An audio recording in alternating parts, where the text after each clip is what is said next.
Hello, friends. Well, I think we deserve a round of applause for finally getting going at 7. The S.O.S, Stephen Manning here. Stephen on Sunday, or Stephen at 7 on Sunday, Sense on Sunday, whatever. Yeah, so we're bit by bit, we're getting better at scheduling this at the right time. Irish time, 7 p.m. So this week, my friends, this just so that you know in advance, we run for roughly an hour, less than an hour. But we usually get pretty close to the hour because there always seems to be so much information to convey. What I'm trying to do, guys, with these weekly talks is to draw attention chiefly to this phenomenon I'm talking about at the top right, the original principle, which I cover in some depth in longer videos or on other podcasts where I've been invited to discuss issues. But the basic theme about this, guys, is that if you understand this original principle concept properly, then you get a very, very clear understanding of good versus evil, what those terms actually mean, not in a subjective sense, but in an objective sense. In other words, is there such a thing as good? How do you define that? And is there such a thing as evil? And how do you define that? And of course, one hopes that most people, if they're given a straightforward choice, well, do you want to be a good person or do you want to be an evil person? Or do you want to do the right thing here or the wrong, not just the wrong, but the evil thing here?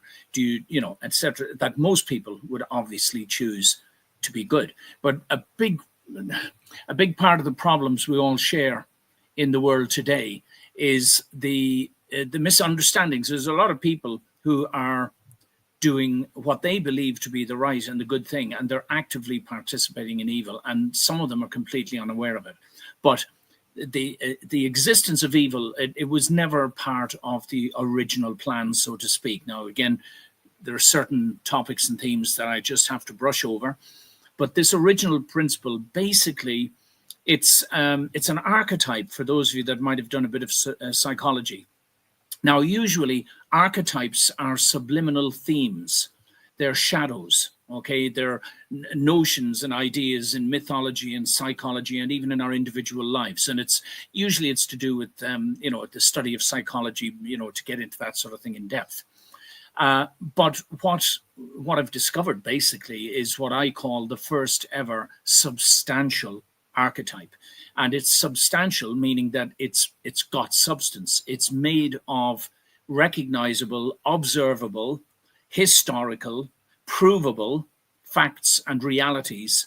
And because it represents the original principle or the original plan for humanity, it aligns itself often in the symbolism that surrounds us, guys. And again, a lot of this is unconscious. If you talk to any therapist or a counseling psychologist or the like, and if you have a major archetype missing in your life, for example, let's say you grew up without parents or without a mother or a father, this will directly affect your behavior in your adult life in various different ways. But it is almost 100% predictable that someone, let's say a young woman who was either abused as a youngster or didn't have a father figure that she could trust, will invariably go out and date older men, for example, not realizing subconsciously she's actually looking for her missing father. But it's all mixed up, of course, because it's in a romantic context then and things like that.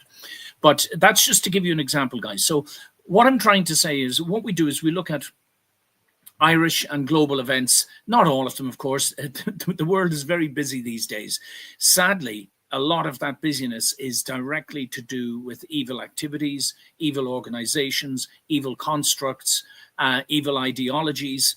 And because we don't, generally speaking, we don't understand this original principle, there's an awful lot of discussion and arguments and contradictions amongst otherwise decent people who want to know the truth and they want to do what's right, but they don't fully know how to define what is right versus what is evil.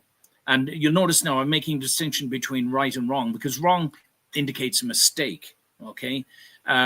But of course, evil is also wrong.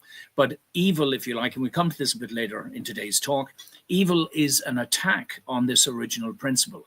It's not actually supposed to be part of human society. And I know some people will immediately throw their hands up and say, what a load of bloody nonsense.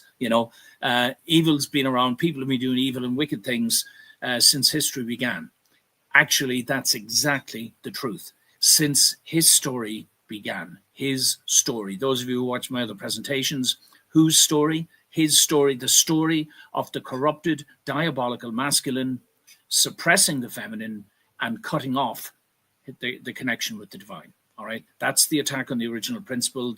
It's embedded in all of our mythologies, guys. You could always bring me any mythology from anywhere around the world, and I'll show you parallels, archetypal parallels in those mythologies to do with this original principle and to do with the story of the Garden of Eden, and the fall from grace and what happened and all that. Okay, but today we're talking a little bit on the subject of religion. The slide, oh, here we go. Sorry, I've got to add it here. The first slide, the heading of today's talk, religious persecution on the rise, but why now, and why, and who is doing the persecuting? I did a second take there, guys. I'm sorry about my glasses. Let me get the decent ones here. My apologies, guys. These broke. These will do. I see the text is separated a bit here. I do hope we've got the right set of slides. We'll take it as we go. So anyway, religious persecution on the rise. Now, I'm particularly talking about not just, for example, what's happening in Syria at the moment, where the Druze, and we'll talk about them shortly as well, which are a sort of, they're certainly a religious minority, not so much an ethnic minority, but they're a religious minority that has feet in both camps, Islam and Judaism, for example, interestingly. Also, actually, in a third camp, if you could call it, in Christianity. But they're an interesting group. We'll talk about those in a moment. They've been targeted by, again, Syrian militants, Arab, Muslim, extremist militants, let's call them. Yeah, a common denominator, it seems, going around the world at the moment in almost any strife worthy of note, including the immigration crisis. There's a great many people coming from disenfranchised cultures. Well, could I even say disenfranchised? No, because they're trying to project those cultures onto us, whether we like it or not. Okay, so I'm not just talking about the obvious religious persecution, also the unification movement, for those of you that may be aware of it, they consider themselves at the forefront of the providence, meaning they believe that they are, God's most direct activists, if you like, in trying to return society to the kingdom of heaven on earth. Well, they just recently declared that the kingdom of heaven on earth is, in fact, it's been announced. So we're in the process of returning to that. Now, how long it's going to take, we don't know. But almost parallel with that announcement, the organization got banned in Japan. And now they're under criminal investigation by the so-called authorities. And again, those of you that know me will know my opinion of the so-called authorities. I think by and large, almost all human authorities follow a diabolical model. Almost all, right? And again, it needs a little bit of clarification, but you'll see as we go through, guys. The original principle shown there in the logo on the top right is that of spirit, or the divine, the soul, if you like, the mind, and then the body. Okay, spirit, mind, body, concept, plan, action, deity, feminine, masculine, in that order. Okay, where the body or the masculine aspect is supposed to be in service to the feminine aspect of our psyches, which in turn is connected to the divine. Anyway, let's see what this is about. So we've got a few different slides here, because I'm also talking about the religious persecution of people who try to stand up to do what's right. And it's always got something to do with sexuality. Now, we talked about this last week. So let's see, we start here. Right. So I just want to feature this. This was in Ireland. There was a protest a couple of weeks ago. Was it last week? There it is. Ireland is full, top right. I'll bring it up a little bit bigger to see if it, there we go. So it was an anti-migration, or at least a protest against the government's handling of the, let's call it the immigration or the migrant crisis. All right, now it's happening in many countries around the world.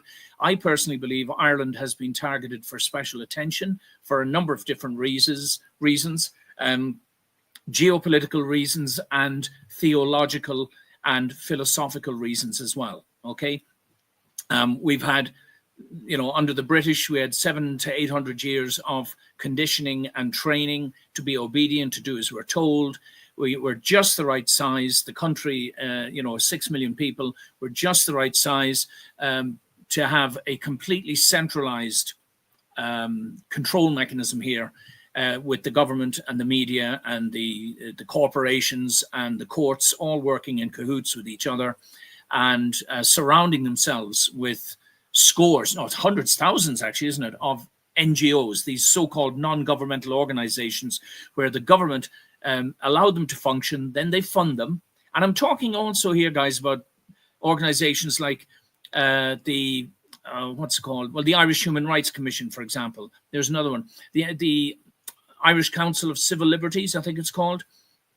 Transparency International Ireland. All of these, I assure you, my friends, and I've got proofs of this, even though they've denied it. Transparency International Ireland, for example, denied the fact after I challenged them, but I had a recording of one of their officers, let's say, explaining to me on the phone, unaware that he was being recorded, who actually was a she, that they couldn't help me in my various struggles against the Irish justice system because, quote, it was the Irish justice system that funded their one of the legal aspects of their program. So in other words, that's how the governments get their tentacles into NGOs, into organizations. That's why we have to have a great deal of respect for groups like media group like GRIPT, for example, GRIPT, who steadfastly refuse any interference or any so-called free money. I remember once with Integrity Ireland, some members were encouraging me to apply for grants from the government. Now, first of all, I don't think we'd have ever got them because we're too big a threat to the Irish government. That is the Integrity Ireland platform. But secondly, it would not have been. I didn't give it a lot of thought at the time. I thought, hey, wouldn't that be handy if we got funded? But of course, it goes hand in glove. It's a dance with the devil.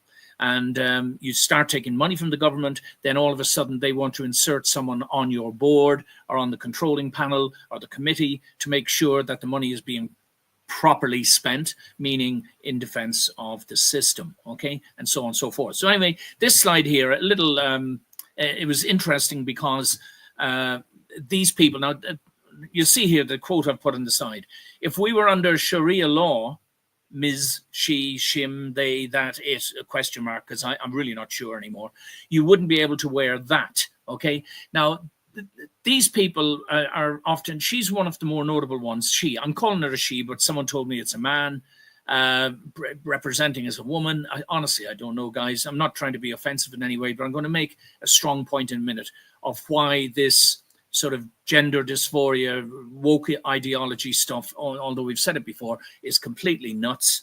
And it is not in alignment with the original principle. And once we understand that, it's far easier to argue your point once you understand why some of these people are completely out of sync with the original principle. And if we were using that as the model or the mechanism by which we judged how good or how wrong any given person was, then it would be far easier to position them in your life. Do I want to be associated with this person or not? Do I want them to babysit my children? Do I want to marry them? Do I want to work for them? Do I want to vote for them? Whatever it might be, it's far clearer when you realize who they are, okay, and what they actually are. But anyway, I've only picked on this one because I'm calling her she. She's so noticeable. Also, middle top left there, there's the woman with the long blue hair, not to be confused with the lady with shorter blue hair who gave a stirring speech the other day outside the GPO.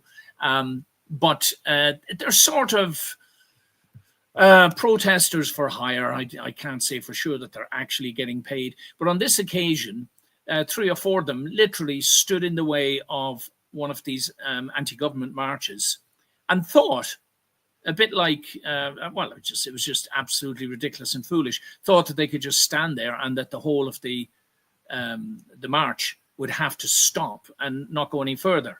to their great surprise, and a couple of people just manhandled them, bundled them out of the way, probably for their own safety.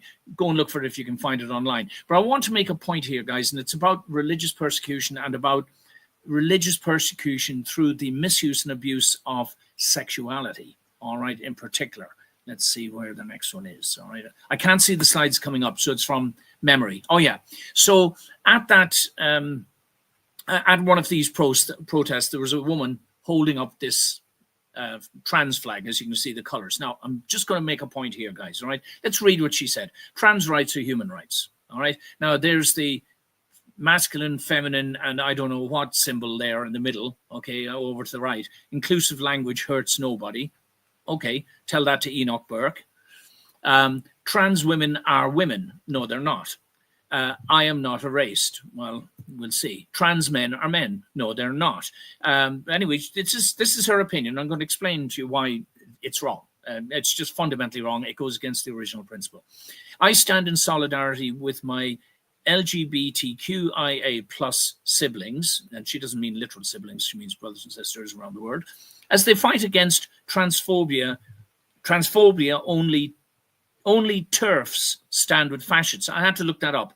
That's over there, bottom right. Trans-exclusionary radical feminists. So in other words, these are feminist women who don't acknowledge that trans women, or would it be trans men, or whatever, it does your head in, are qualified to call themselves women or whatever. Anyway, look, there's an awful lot of confusion here. Now, the point I'm going to make here, if you look at the silly little cartoon on the right there, guys, and I apologize for being a bit trite, because I went looking for a one-legged footballer, believe it or not, and I was very surprised to find out there's actually quite a few of them around. They're very talented. They play on crutches.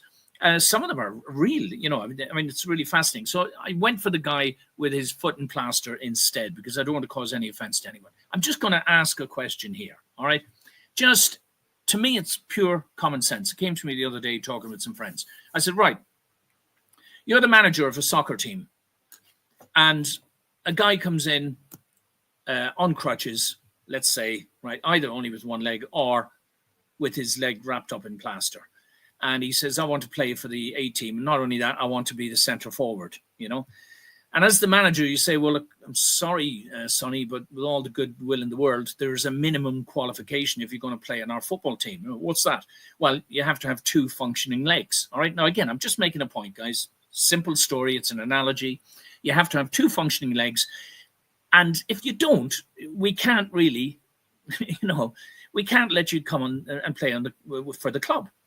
Now, what happens if that guy gets all affronted and offended? You know, it's not my fault I've only got one leg, or it's not my fault I got run over by a bus and and I can't run or walk properly, you know. So he lobbies the government, who are stupid and foolish enough, as we've seen in recent years, to start legislating that not only does the manager have to give this guy a place on the team where he wants to play, center forward, goalkeeper, fullback, whatever it is he wants to play, you're obliged, because if you don't, you're being biased, you're being prejudiced, it's not fair, you're infringing on his fundamental rights. I mean, it's patent nonsense, isn't it? But what then if the government were to legislate, or they say the soccer authorities, and say, right, well, the only way we can solve this is for everybody in the football team to tie one leg up behind their backs, and everybody has to play on one leg. That makes it fair for this person, right? No. Look, someone who's unfortunate enough to have had an accident or to have only one leg, they realize that they are in a handicapped position. And this is the main problem with a lot of these more mental incapacities than physical ones. People don't fully realize that what they're doing is carrying a misconception around with them, evidence that they don't properly fit into what I'm going to call not normal society, but true society. All right. And here's the catch. The interesting thing here is that none of us fit 100% with the original principle. None of us. All right.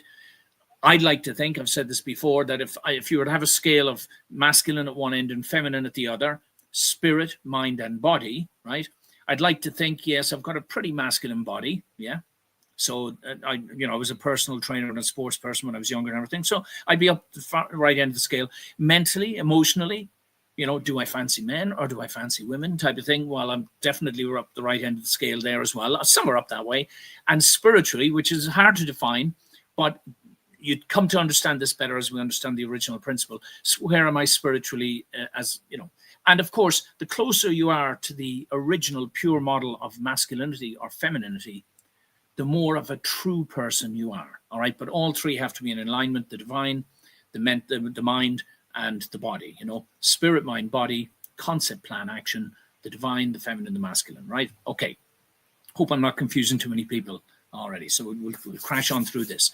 So that's the point I'm trying to make, is that if we understood that this trans ideology and this silly woke thing with how many hundreds of genders and all that, if we realize that these are variations on a scale of perfection that is in alignment with the original principle, that all of these things fall some way short of that model of perfection, what the guy with the one leg or the broken leg should be doing when he comes to see the manager of the football team is saying, look, manager, I realize I'm not much use to you because I've only got one leg, or I've got one leg in plaster cast.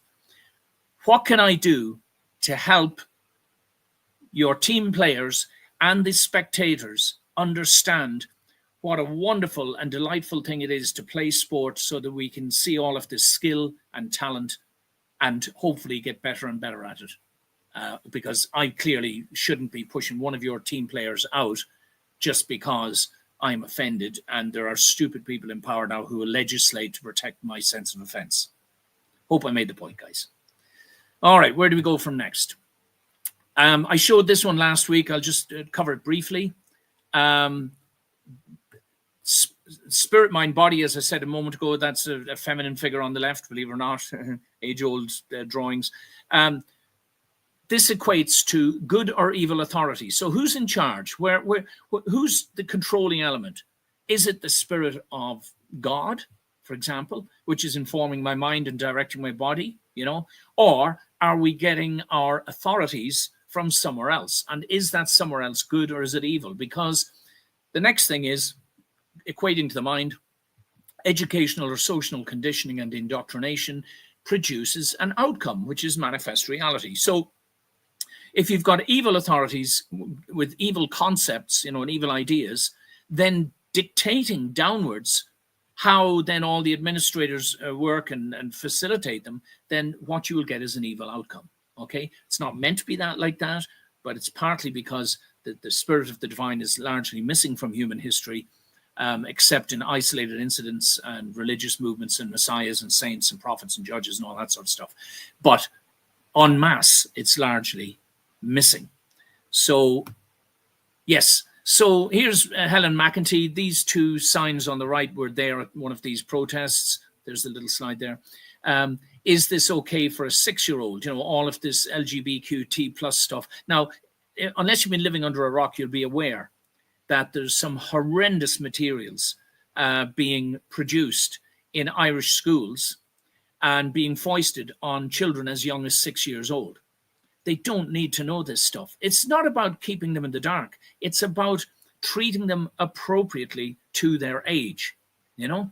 There's a reason that bodies aren't sexually mature until a certain age and more. And that's been coming down, isn't it, of late? There's arguments that it's the pharmaceutical industry and other influences, stuff in our food, increased hormone activity, and people are experiencing puberty younger and younger, which falls into this rather sinister narrative of destroying children's sexuality so that they can never mature into full spirituality. Interesting, huh? Yeah. But here's Helen McEntee. She was previously the Minister for Justice. I can't express really my loathing and disgust, not just for her as an individual, but for people like her who I call them career liars and moral deviants. They have no soul, they have no conscience. Most of them are sociopaths or even psychopaths. It doesn't mean they can't hide it. They mask it very well. but civil servants and politicians are up there in the highest brackets of sociopaths and psychopaths. Look, we have to start learning to identify who are the sociopaths amongst us and learning to disempower them. Not be unkind to them, not necessarily throw them in jails unless they're committing criminal activity, but to recognize them for who they are. These are people who are very low down on the spiritual scale. They might be very high up on the intelligence scale or on the material wealth scale or on positions of power and authority. But on the spiritual scale, they're at the lowest possible ebb. They don't care about other people. They have no connection of worth with the divine. And as a consequence, they can never fulfill this original principle, which is the way that the world has to go in order to recover the model of the Garden of Eden, the kingdom of heaven on earth. Okay, that sort of model. It's not utopia. I'm not talking about utopia. It's a utopian idea, but that's how it all starts. Concept, there's the idea. Then the plans, then the actions. But if we don't understand what evil is, the chances are we're going to spend decades or maybe hundreds of years with all the best intentions in the world, wallowing around in the muck of the battle between good and evil because we can't work out who's the enemy and who's the friend. And there's arrows flying everywhere, and it could just as easily be a friend's arrow that gets you in the back than the enemy one. We have to clearly distinguish. And sadly and unfortunately, most of the people in the controlling positions of power and authority around the world fall into this psychopathic or sociopathic bracket, which is, if we're going to say on a scale of good and evil, that is the evil end of the scale. The sociopaths and the psychopaths. It's as simple as that, guys. All right. On the other end, you have the empaths. Okay. And in the middle, the big bulk of the society, apaths, apathetic people who, for various reasons, don't take a lead or don't stand up. They're followers, But that's just the way it is. Okay. Next slide. What are we doing next? Yeah. So again, I'm asking the question. We talked about this a minute ago, but concept, plan, or action, spirituality, psychology, sexuality. If you manage to corrupt the sexuality of a young person, what do you think that does to their psychology? Because we all know that children who are abused, when they're young, sexually abused in particular, they often grow up to be monsters themselves or very, very, very broken people. All right. Why? It's because there's a natural and immediate consequence. If you interfere with a young child sexually, with their sexual organs, it damages them psychologically. And arguably, that's how they can become, in turn, evil people, because they're so messed up they cannot connect again with the divine or with their innermost soul. Now, again, I have to make generalizations, friends, so please don't come at me for saying, I know someone who... Great. If there are exceptions to the rule, that's fantastic. I have to deal in generalizations in order to convey the message in a very short time.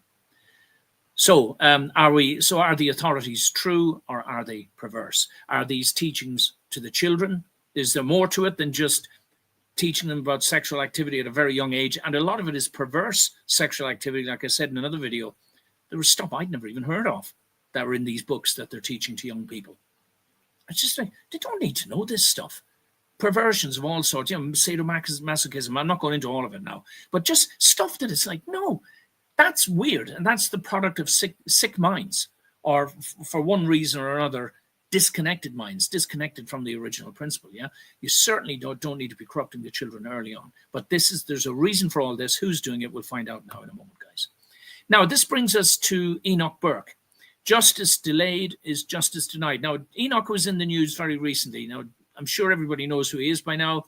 He did over 500 days in jail, using oil of Ulay, keeping himself so young looking. But anyway, he's just won a Court of Appeal challenge, okay? The question I'm raising here, and with the greatest respect in the world, because I've stood behind this man right from the minute that he was first lifted, I said, this is going to be interesting. Because I knew the family a little bit. I say knew them, I'd encountered them, and they were clearly enthusiastic Christians with very solid principles. And I knew from my own experience that if you have principles and those principles are based on justice and truth and right and all that sort of stuff, decent principles, then you will, if you hold your ground, you will literally break the system. It doesn't mean that it will all collapse inwards, but you'll expose all of their lies and all of their cheats and all of their deceptions.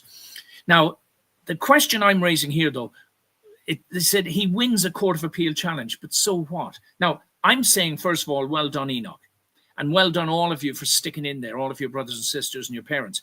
And do keep sticking in there, because I think you know now that the price to be paid.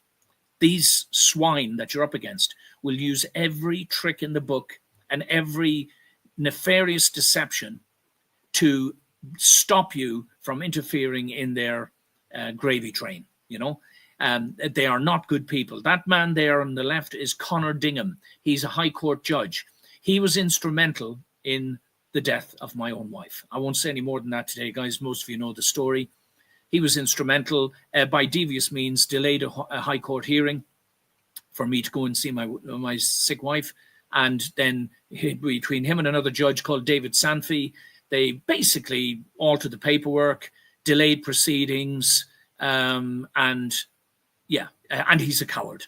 He's a smug coward. Well, I was in his court another time supporting a friend, and he wouldn't come out of his chambers until the guards were in there, because he knew I was in there. Now, it wasn't like I was going to leap over the bench like Batman or something, although the temptation, But they're thoroughly wicked people, friends. And I don't care, Conor, if you don't like what I'm saying, sue me. I say it in nice big letters. As a matter of fact, any of you judges or journalists that I mention in the upcoming slides, have at it, guys. Sue me, and let's expose you for the diabolical so-and-sos that you are. But anyway, the point I'm trying to make, guys, I could talk almost for hours on this subject, that the system, the process is the punishment, all right? Enoch Burke stood up because he would not acknowledge, he wouldn't follow a direction from his school principal to acknowledge some young man's changing pronouns or whatever. And it was based on his religious position. And the state came after him in all ways. They're taking his money still. They've emptied his bank account. They're seizing, hijacking his wages, and they're using the system to torture and harass and intimidate him and his family. We don't have enough time to go through all, but I want to say this is a man of principle. Some people might find the level and the strength of their convictions and their faith to be somewhat unpalatable. This has been expressed to me to a couple of people, but I'm saying sometimes if you realize how evil the world really is at the moment, and that we are actually living at the moment in the kingdom of hell on earth. Now, I believe it's going to hit a peak in less than 5 years. And you can expect all sorts of turmoil between now and 2030. But I believe we've started on the road to recovery. And people are starting, and this process, me talking about the original principle, is part of this process. I let other people deal with specific areas, the finances, the politics and all the rest of it. I keep hammering home this notion, if we understand what evil is, you see it being played out in all of the problems we're having all around the world. So well done, Enoch. But what is a win? And again, I pulled up my own slide. I won't go into this for too much detail. For those of you that may not know, our story. It started off basically in 2009. I fell afoul of some politically connected people who were up to no good, and there were attempts made in my life and everything, guys. I'm dead serious now. I'm not joking about this. But they eventually threw me in jail. They broke 22 international and human rights laws in the process. These are some of the judges involved on the right. Top left is aptly named Anus McCarthy, who retired the day before I was let out of jail. Sean O'Donovan thinks he's a hard case, tries to bully and intimidate people with that, one-eyed look. You're in my courtroom now. And I said, Judge, speak into the microphone. He had turned the microphone away from his face so that it wasn't being recorded on the recording equipment. And I just refused to participate until he spoke into the microphone, and he stormed out of the court and everything. Next thing you knew, I was being taken to the jail as well. Yeah. Bottom left, Alec Gabbett, another weasel of a man. A weasel of a man looked at video evidence that exonerated me and then just rubbed his glasses and said, I'm choosing to accept the words of the guards, the verbal testimony, who were all red-faced and embarrassed from the lies they've been telling. And finally, James O'Donoghue, a drunk who's been stopped for drink driving by the police. They gave him a private court hearing, he got fined, and just another miserable, wretched piece of humanity. And the problem with all these guys, they could be in fruitful employment, not as judges, but doing something where they can't do any damage, where where lack of integrity and lack of scruples and lack of ethics and lack of honesty wouldn't prevent them from doing something productive for society. There in the middle, guys, those are just some of the books that you can see: Criminality in the Irish Courts and the Absence of the Rule of Law, 40 judges named and shamed in there, and the crimes they've committed. Indictment and a petition for a public inquiry into state-sponsored criminality in Ireland. Again, all suppressed by the government. DIY Justice in Ireland, that's how you can prosecute people in your own name. I don't know why more people aren't using this. And the S.O.S manual back in 2015, that was the first big sort of pro-justice manual we did. I thought we were going to do a new one every year, but oh my God, I underestimated the breadth and the reach of the diabolicals. Let's keep flying through. We've got to fly through a little bit faster. So just, again, judges are a big contributor to our broken justice system. Why? Well, this is, again, it's just a quote off the internet. Being a judge is the perfect career for an intelligent psychopath. They are almost impossible to hold accountable, and they have absolute power over people's lives. And they're from this website, MIC website, 10 professions that attract the most sociopaths. They've got them in this order, similar to what I've done before, my friends. Number 1, CEOs of international corporations. Number 2, lawyers and judges. 3, media personnel. 4, salespeople. Why? Because they deceive and lie to people often, do they not? Number 5, a surgeon. Not because they're bad people, but because they're sort of mechanics of the body. And you don't want them crying into the wounds, do you? You don't want them bubbling over poor Manuel who's got 15 kids while they're doing an operation. No, they're sort of mechanics of the body. Journalists. And look at the state of our mainstream media at the moment and how quickly they have all sold their souls. Policemen, no comment. There are some good ones. Unfortunately, not enough of them. And in fact, they actively select sociopaths on the selection process. They actively select them to be policemen because they know they can be bullies and they can be bullied. Clergyman, again, no comment at this point. Chef, works with food, a little bit up himself.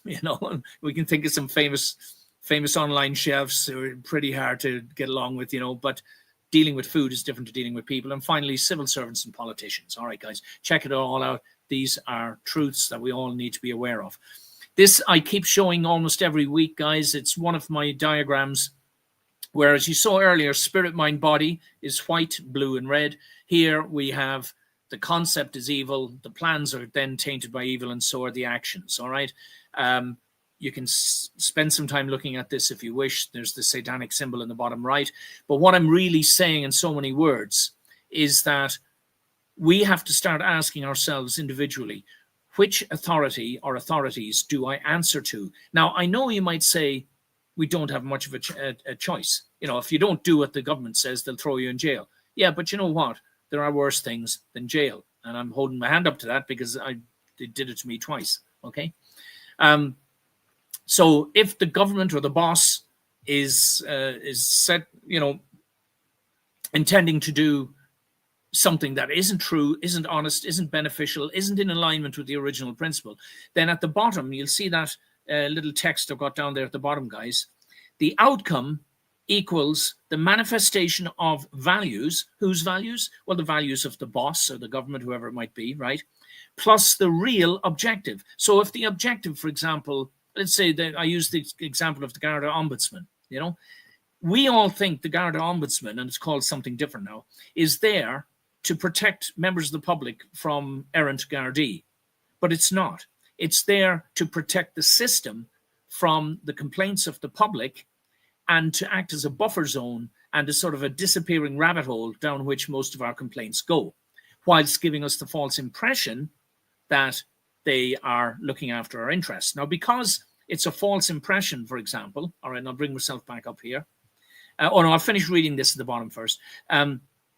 Often the real objective is not what is advertised to the public, as I just explained. Then a whole secondary system of deception, misdirection, obfuscation is needed to mask the lie. In other words, when they're hiring people, they're not actually hiring researchers and investigators who will be brave and stand up to errant corrupt guards. Oh, no, no. They're going to hire obedient toadies and lackeys, probably sociopathic in nature, who are willing to lie to the public in order to get their wages for what they're really being paid to do, which is to sell the public a lie.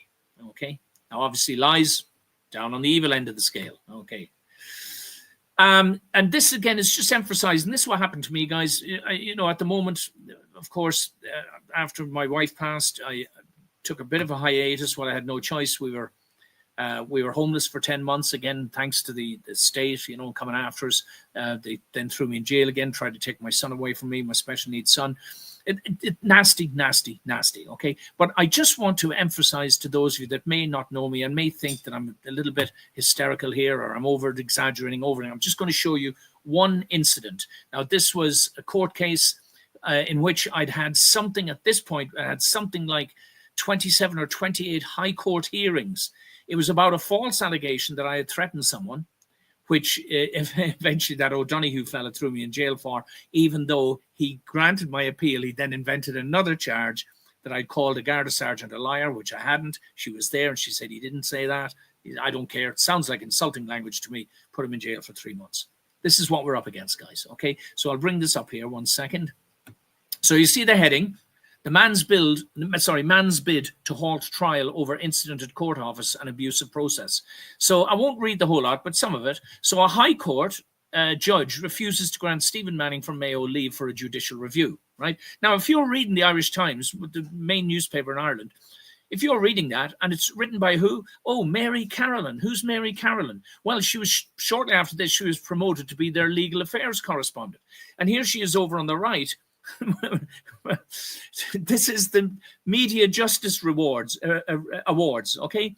So in the red box here, the judges at the awards, run by the Law Society of Ireland, said that her work, offered unique insights and access to the judiciary. Oh, yes, she's got unique access to the judiciary. You'll see in a moment. To gain this access, it is clear trust had been established and the reputation of the journalist precedes them, they said. Absolute hogwash. Hogwash and nonsense. Listen to what she wrote.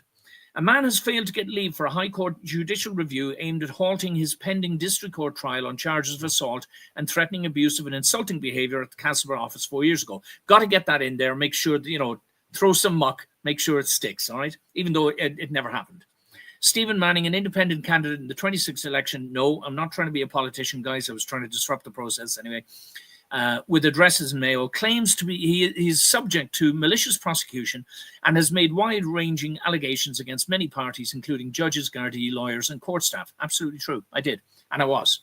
Now, here's the kicker, guys. All right, now, I'm telling you, if those of you that don't know about this, I think this was it 2018, June the 18th. Look it up. Look up that thing online, that heading, man's bid to halt trial under my name. It'll come up. All right.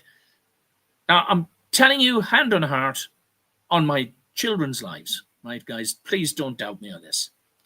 That never happened. So Justice Michael McGrath, right there, has since been promoted to the Court of Appeal, right? He is a liar. He, too, is a scumbag and a coward. I'm sorry to use strong language like that, but he disgusts me. Like Enoch Burke said, these judges are being paid $250,000 a year to maintain their code of conduct and the standards and to interpret and administer the law according to the law and the Constitution. They are crooks, as I call them, tricksters, tyrants, thugs, and thieves. And this woman, Mary Carolan, who is now the legal affairs correspondent winning awards for her journalism, is also a liar. The event never happened. I was never notified about any such event, and I have a recording of the principal register at the High Court at the time telling me that Michael McGrath wasn't even in the court that day. So she made up a complete cock and bull story. They printed in the newspaper, and believe it or not, a few months later, when the fade factor kicked in and things died down, all of a sudden, or a couple of orders were made out of thin air. I kept hunting for them. I caused such a fuss. And these orders were then made by the court service, and they claimed that they came out of this hearing. It couldn't have happened if I wasn't there, guys. You've got to understand it. It was my appeal, yeah? These were my judicial review proceedings. They couldn't have gone ahead if I wasn't there. It's ridiculous. The first I found out about it was the newspaper article. And then we found out it never happened. They're just a bunch of liars, guys. Nothing is beneath them, okay? That's the point I'm trying to make. Let's bump through quick as we can. Now, very quick, I want you to hear this. This is about, you know what, today, I've a feeling now we're going to run on a little bit. So, you know what, I'll play this. Now, this is Donald Trump, as you can see. He's made a short, it's only 1 minute and 20 seconds. I'm going to play it in a second, okay? The point I'm trying to make is this. You remember before, there on the left, good or evil authorities, truth or lies? That's the question. What is it? What is the concept, okay? Then you've got education or social conditioning and indoctrination, and then you get a manifest reality. The question, the sort of rhetorical question I'm positing here, which is about to be answered by Donald Trump, is how come we've got so many radical Arab Muslim terrorists, okay? Please listen to this. In a society where the firefighters are the heroes, little kids want to be firefighters. When you live in a society where athletes and movie stars are the heroes, little kids want to be athletes and movie stars. In Palestinian society, the heroes are those who murder Jews. We can't let this continue. We can't let this happen any longer.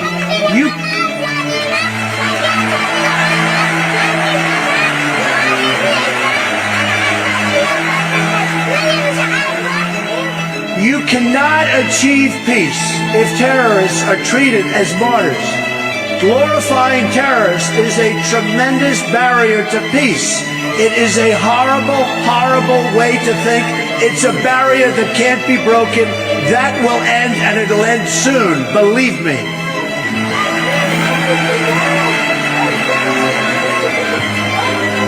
In Palestinian textbooks and mosques, you've got a culture of hatred that has been fermenting there for years, and if we want to achieve peace, they've got to go out and they've got to start this educational process. They have to end education of hatred. They have to end it, and now. All right. So, again, I know there's some very strong feelings about the situation in the Middle East. And sadly, I think it's a sad reflection that at the moment, Ireland, as a generalization, Ireland seems to be very heavily on the side of let's call it, quote, the Palestinian cause. Again, we've got Danny in the background. It's all right, Danny. It's okay, son. Yeah. Oh, hi, Danny. He's waving to everyone. Thanks, Danny. I won't go on about it too much today, but there's a bigger picture here, guys. The bigger picture is that if you have a culture that is training and indoctrinating children, as Trump just said, to idolize the martyrs, if they're told when they're doing their sums at school, their mathematics, if I shoot 2 Jews in the field and 4 Jews at the train station, how many Jews have I killed? This is how they learn, guys. This is how they learn. You see, you've got to understand, most of us have an empathetic reaction, and we hear on news, which again often can't be fully trusted, that children are dying, and our hearts goes out to them. Of course it does. It's an absolutely instinctive reaction. But then you have to start asking the question, and I'm not for a minute justifying any of these attacks, because I want peace, guys. I want peace. I think it's achievable, but not until we fully understand the difference between good and evil and be able to say to some people who are practicing evil daily in their lives what they're doing, and they see it from a different perspective and hopefully will start to change or will stop. Then we can make further plans. But at what point in a child's upbringing, just like we talked earlier about the sexual abuse and things like that interfering in their minds, well, this is mental or spiritual even abuse. Training children to glorify in the concept of murdering another people, And when I say another people here, I'll just tip it back a little bit just for Danny there. Some of these cultures have sworn to wipe Israel off the map. And you have to ask yourself, of all the awful, horrible situations they're in, right? This October the 7th massacre, first of all, that triggered off then this response by the IDF and everything. Lots of people say they've got to stop. But it has to be understood in the bigger picture. Unless Hamas is eradicated, it will happen again. And it could be worse next time. As a matter of fact, it is happening again now with the Druze in Syria. Right, a similar occasion, a similar event. We're going to have a look now and see if we can. Don't know if we can get through all this today, but if not, I'll continue next week. So, what I'm saying is that we have to have a fully informed understanding of the situation before, quote, taking sides, because taking sides with evilmongers is not going to produce good results. If I can leave it at that, guys, I think that's one of Trump's. The only bit I sort of question in that when he said, and trust me, it'll all be over soon. I would love to believe that. Sadly, I don't think it's going to happen quickly, but I think that he's possibly one of the best placed people in the world to get things done, irrespective of whether you like or dislike him personally and his character and everything. Okay, and no doubt. Anyway, we'll move on now. Where are we? Where's the? I'm looking for the slides again. Sorry, guys. What is it? Where's it gone now? Excuse me, guys. I'm so sorry about this. Yeah. No, it's because I had the picture of the video. I thought that was the video again. My mistake, guys. My apologies. So, next slide. Yes, the Druze. Who are they? Just again, quick educational lesson. The Druze people follow a monotheistic religion. That means they believe in one God. It branched off from Islam in the 10th century. The Druze community today is largely found in the Middle East, primarily in Lebanon, Syria, and Israel. Like other minority groups in the region, their recent history has been plagued by persecution. Now, most of them are in Syria, as you can see by the figures there. There's only about 2 million of them in the world, guys. You can't convert to become a Druze, and you can't unconvert from being a Druze. But what I believe is very interesting, this is a version of their flag that has the Jewish symbol on the left. Most of them don't. But it's to make a point, guys, that they are a religious minority, but they have their feet in 3 camps, as I said earlier, Islam, Judaism, and Christianity. And they have their own beliefs, which, people from each of those 3 religious groups would struggle with. But they have aligned very closely with the Israeli state, with the state of Israel, okay? And they've fought in their wars and all the rest of it, okay? Even though they're only like 1% of the population in Israel or something. But that's why Netanyahu agreed to go out and help them. Now, who's doing the persecuting out there? Well, it's this guy, Ahmed Hussein al-Shara, also known by his nom de guerre, Abu Mohammed al-Julani. All right. Now, very quickly, he's the guy who's now taken over from Bashar. What's his name? So sorry, guys. Live video. It's just slipped my mind just for the moment. It's a consequence of the stroke I had a couple of years ago. Never mind.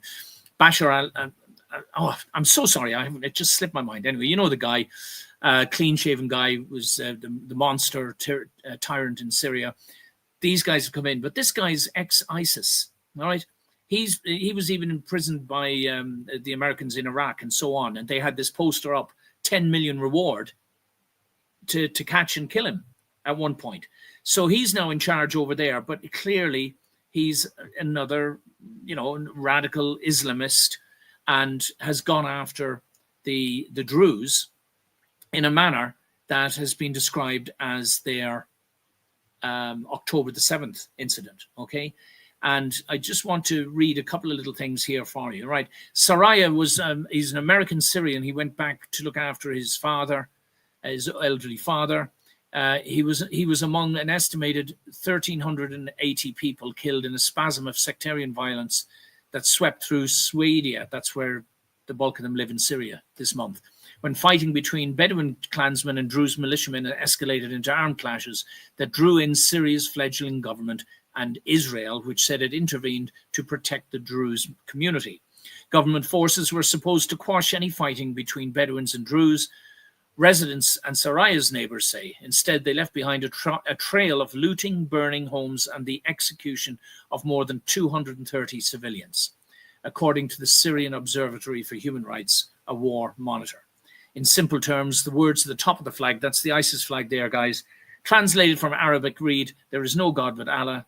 Muhammad is the messenger of Allah." Okay, the point I'm trying to make is that, or even ask, is Islam really, can we call it a religion in the same way that we look at other religions? Certainly, can we call it a religion of peace? I have a lot of Muslim friends and colleagues, decent people. Of course, we're talking about the radical aspect of Islam and what it's doing all around the world. Now, I realize we're only on, we're not going to have enough time to finish today, guys. So what I'll do is I'll continue next week. I'll read this slide and the last couple. What Israel owes the Druze, the feeling of blood brotherhood of the Israeli Druze for their brethren in Sweden is almost palpable. What began as an ethnic dispute between Bedouin tribes in the Druze-dominated center has resulted in more than 1,100 fatalities. Now, please pay attention to what we're reading now, guys. Women were taken hostage and raped. Babies were slaughtered, dropped into vats of boiling water. Men were humiliated, having had their mustaches, a sign of honor among Druze men, shaven off. Many were abused and murdered. Some 1,000 Israeli Druze crossed the border into Syria to assist their Druze brothers. Now, this will be our last slide today, guys, and I'll apologize in advance because I've got a couple of comments to make here. I apologize in advance for getting the timing wrong here, but it's probably, I realize now each week there's a certain amount of slides. I can't do more than a certain amount. But I want to make a point here about the symbolism, okay? Now, remember I said to you that these Druze people, interestingly, even though they are an offshoot of Islam, they've affiliated themselves with the Israeli state. They've got very close ties within the architecture of Israel itself, in the mechanisms of government. And what interests me, and they also have affiliations with Unitarianism, which is a sort of a Christian sect. The point I'm trying to say is what's interesting to me, and here's the picture of Esau and Ishmael, or is it Jacob and Israel? Jacob and Esau. Sorry, got the two wrong. Anyway, sons of Abraham, who represent, respectively, the Cain and Abel story, which is still continuing in the Middle East today. Okay, the Druze have a link to all of these associations, but their symbolism doesn't carry any of the black.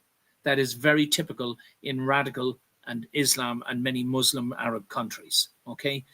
It's an indicator of the older brother lineage. In this case, because they came out of Islam, they seem to be showing a model of how you can unite with Israel without losing your Islamic identity, although the majority of the Sunnis and Shiites might argue that they're not true Muslims. But in fact, they managed to live in harmony with the Jews and do so without losing their own identity, and to do so with pride. I think it's worth noting, guys. Today, for a change, I'm going to finish now in a moment. Instead of running the last 3 or 4 slides, I'll run them next week, guys, where you can see where our other platforms are and the work we do. If anybody wants to support us, I ask people first and foremost to buy the books. Buy the books and read the content and then give it to somebody else. Yeah, that's the best way, guys. But send in as many positive comments as you can. I really appreciate them, friends. And although a lot of you, thank you, Bashar al-Assad. Thank you, Darren. I just saw it. I dare not look at the comments because I have difficulty enough to stay into the time frame as it is. So I will say good night and God bless. And let's all keep helping each other to elevate our understanding of what's going around the world, what's going on. There is a push for 2030. The diabolicals have to achieve certain goals before them. One of them is to crush us using whatever means at their disposal. God bless everyone, and thank you for listening.